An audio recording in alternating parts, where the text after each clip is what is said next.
अस्सलाम वालेकुम friends, welcome back to my channel Laiba health tips. Viewers, आज मैं बताऊंगी डार्क अंडर आर्म्स को वाइटन और लाइटन करने का बहुत ही आसान रेमेडी, जो कि आपकी किचन में मौजूद 4 चीजों से मिलकर बनेगा। ये रेमेडी पहले इस्तेमाल के बाद ही आपके अंडर आर्म्स को लाइटन करेगी और साथ ही साथ ये अंडर आर्म्स की स्मेल को भी खत्म करेगी। तो चलिए शुरू करते हैं, पर इसके पहले प्लीज मेरे चैनल को सब्सक्राइब कर लीजिए और बेल आइकन को दबाइए एवरी लेटेस्ट ब्यूटी अपडेट को सबसे पहले पाने के लिए। आप लोगों को चाहिए कि एक बाउल में half tea spoon baking soda, क्योंकि ये एक स्ट्रॉन्ग लाइटिंग एजेंट है। नेक्स्ट इंग्रेडिएंट है मैदा, 2 चम्मच। मैदा डेड स्किन सेल को रिपेयर करता है और ये स्किन ग्रोथ को भी प्रमोट करता है। थर्ड इंग्रेडिएंट राइस फ्लोर, 1 से 2 चम्मच। जापानीज लोग हमेशा जवान और खूबसूरत दिखते हैं क्योंकि वो राइस फ्लोर का इस्तेमाल सबसे ज्यादा करते हैं। अब आप इन तीनों चीजों को आपस में मिक्स कीजिए और साथ साथ इसमें दूध शामिल करते जाएं। याद रहे कि दूध इतना डालना है कि इसकी कंसिस्टेंसी लोशन की तरह हो जाए। आप यकीन करिए, मिक्सचर आप एक दफा अंडर आर्म्स पर लगाएं और एक दफा की यूज से ही आपके अंडर आर्म्स परमानेंटली व्हाइट हो जाएंगे। ये बहुत ही ज्यादा कॉमन इशू है। बहुत से लोगों का कलर फेयर होता है लेकिन अंडर आर्म्स काले होते हैं। इसका एक रीजन ये भी है कि वो लोग केयर नहीं करते। आप हर 2 या 3 माह में एक दफा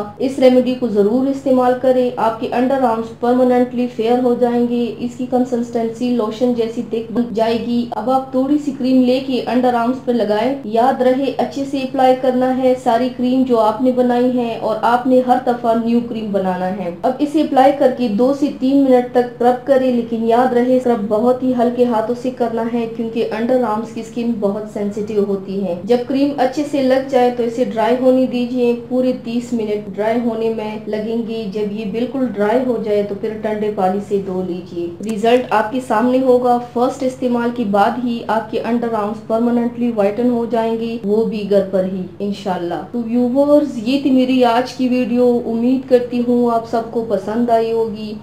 मेरे वीडियो को लाइक और शेयर ज़रूर कीजिएगा। मुझे फीडबैक ज़रूर दीजिएगा। मेरे चैनल को सब्सक्राइब करना मत भूलिएगा। अपना बहुत ज़्यादा ख्याल रखिएगा। मुझे दुआओं में याद रखिएगा। कल मिलते हैं एक नई वीडियो के साथ। अल्लाह हाफिज़।